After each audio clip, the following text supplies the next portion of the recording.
Everybody's mics work. Everybody say hi one more time. Heyo. Hi. Okay. Thank you guys for joining us for episode 10 of Problematic with Joy and Ian. I'm Joy. I'm Ian. We have a special side host today. His name is Trey. Shout out to Trey right now. Hola, everyone. Did you say hola? Yeah. This isn't Dora the Explorer. Hola a todos. My name is Dora. What was the original design of snowflakes? So, as a Starbucks lover, is a connoisseur. Yeah, I'm gonna give my really embarrassing Starbucks order in a minute here. But the design has changed a number of times over the past couple of years. It was there was a cup that had snowflakes and people ice skating and reindeer, and then one year it only had snowflakes, another year it had reindeer, and then this year it doesn't have anything. And so people are like, all the Christmas iconography is gone and you've ruined my life. But it's a cup, it's a vessel for your coffee. It's just weird because there's a lot of other cultures that are never represented in anything. Oh yeah. Now Christians are just not. They're not even what do reindeer have to do with Christianity? Absolutely nothing. I could see a bigger deal if it was Coke. That's an iconic with Santa Claus and the polar bears. You know what I mean? The drink. Yeah, the drink. Sorry. Yeah. I had cocaine. The holiday cocaine. No, not that. Do not do that. Yeah. No. If you haven't, you should really listen to or read the Zola Twitter story.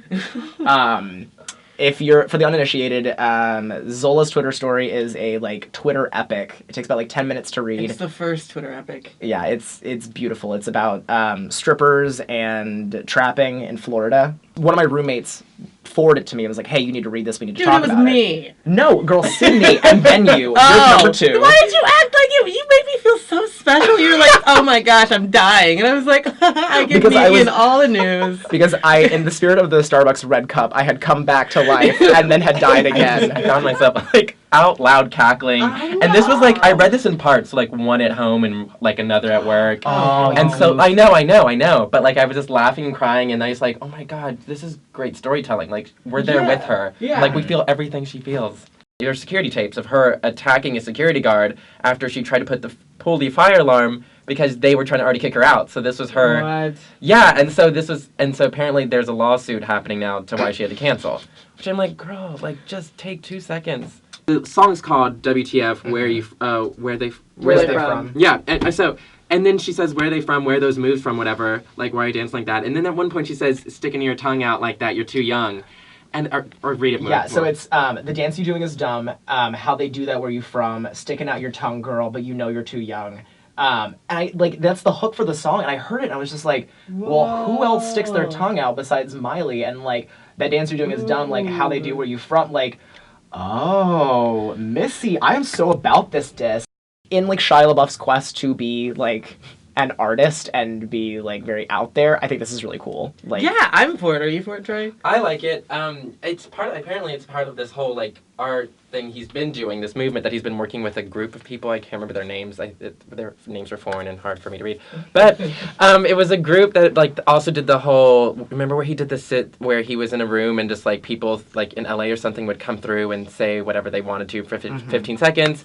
And then there was the other thing too where he showed up to a show with the paper bag that said, I am not an artist, or I'm not a celebrity, or whatever. I'm not famous. I'm not famous. Yeah, I said every other thing. I feel that's almost a torture, having to watch yourself in every form, throughout your entire career, kind of right there in front of your face, and everyone else is watching you react to it. Chronological order, that's pretty cool. Yeah, people are like, James Franco's just mad he didn't think of it. I honestly thought that too. How did James do it? This is such a James Franco idea. We're talking about the weekend today on the weekday. God, I'm sorry for that. Fridays aren't weekends then. Are they? Anyway, we're talking about the weekend today. We don't want to open that door. Yeah. Don't go there. There's an interview that he gave, I don't remember specifically where, but he talks about his influences of being kind of Prince and R. Kelly, who have a history of singing really vulgar and crass things, but in a really beautiful, elegant way. That's the weekend. And that's the weekend. Yeah, it's let's talk about popping pills and about I just fucked 2 bitches before I saw you, but I'll sing it in a really beautiful way, and so everyone's gonna be chill with it. It's on the radio, and moms do Zumba to it. But they're like, oh, I love that song. No, have you heard it on the radio? They bleep out so much of it. Yeah. It's so funny. It's refreshing to hear, R&B that's not like, ooh, I'm so in love with you, like, ooh, you're beautiful, I love you. It's like, when's the last time R&B was like that, though? I don't know, 95. Yeah, when's the last time it was like, I'm in love with you, and not like, when we're grinding in these sheets, or like something like... Joy, I I think you should start... Alright, so let's copyright Grinding in These Sheets by Joy. No, I swear though, like there was a period of time in the late 2000s, early 2000s, 2005, 2000, sometime where like Pony came in, Ooh. and like Grind on Me by like Pretty Ricky, things like that where grinding was a big deal. So like don't act like you don't know. I'm sorry, I have been to Tuesdays. Grinding is still a big deal. Going back to the whole like, do we actually know what we're listening to, or do we really like what we're listening to thing? It's kind of like with Drake and the whole like Hotline Bling thing. Mm-hmm. It's not very like feminist. It's not very like pushing the woman's front. You know what I mean? So to me, it was interesting because like I knew how I felt in my mind. I was like, this is not okay either. I mean, I'm not gonna lie, it's a bop. I'll still dance to it. But then there's that other part, especially with like Hotline Bling, that it's like, you're saying women aren't like they can't go out and like they can't have their they own can't have they can't go out and drink and have fun, like they can't be that girl. There's every girl's supposed to be, basically the message from these dudes is like they're supposed to be a girl, like a certain type of girl. You're either the girl that goes out, the good girl. For all intents and purposes, like The Weeknd is a fuckboy. Like a lot of his music is very much like, oh well, like, you know, like, I'm gonna go cheat on you, but, like, you'll still be there when I come back, and, like, I care about you, but not really. Yeah. I really like him, but I am also critical of his music and of his message. Like, young girls, like, you don't, like, don't take that. Don't take that. Don't let guys call you bitches. Exactly. Don't dance to that. Well, if you're gonna dance to it, talk about it in your downtime and complain about it later. Yeah. So we have this segment called Things That Made Me Angry This Week, and it's gonna be fun, because it's just us complaining, as usual. That song here, by Alessia Cara, we plugged that. When it first came out, I was one who was like, this song's great, Ian. Look at her cover Taylor Swift. Let's totally plug this song. It's actually refreshing. Somebody singing about not being into the lame party scene. Why did I think that? I was listening to the lyrics of Here, and I was just like, this is so annoying. Like, who cares that, like, you don't like the party? Then leave. Just leave. It's so whiny and so... It's not pretend... What's that? Like...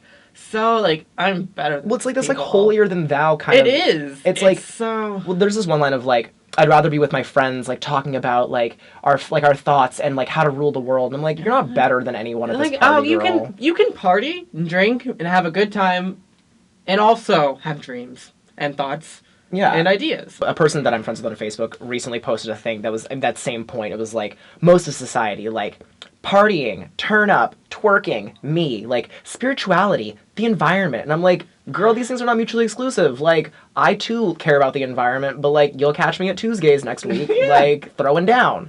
All right, and so our last things that made me angry this week, our cameraman for this episode, shout out to Paul, who filmed our episode, brought up a good point.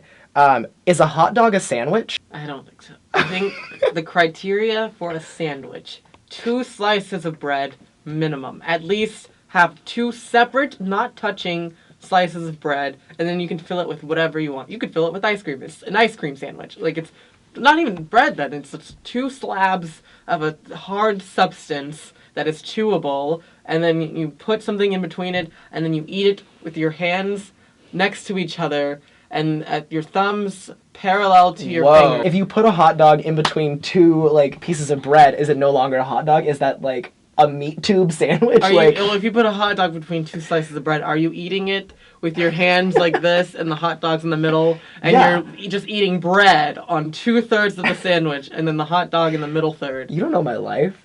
Yes, but the answer is yes. Then yes, and that it's weird and it makes no sense. Okay, but so it would be a sandwich. Is a Subway sandwich a hot dog? No, because you don't eat it the way that you would eat a hot dog. You eat it the way you would eat you eat a sub with it the top up and like the bottom down. Yes. Is a sandwich a hot dog? Is a hot headache. Thank you guys. That is our show. Woo. Thank you, Trey, for showing up. Yeah, thank you so much. Talking, thank you. Flapping your gums like we do every now and If you then. made it this far, please weigh in. A hot dog is a sandwich. Hashtag is a hot dog a sandwich. Hashtag hot dogs versus sandwiches. Hashtag hot dog gate. Anyway, thank you guys so much for listening. We will see you next time. Until next time. Yippee! Kanye, motherfucker!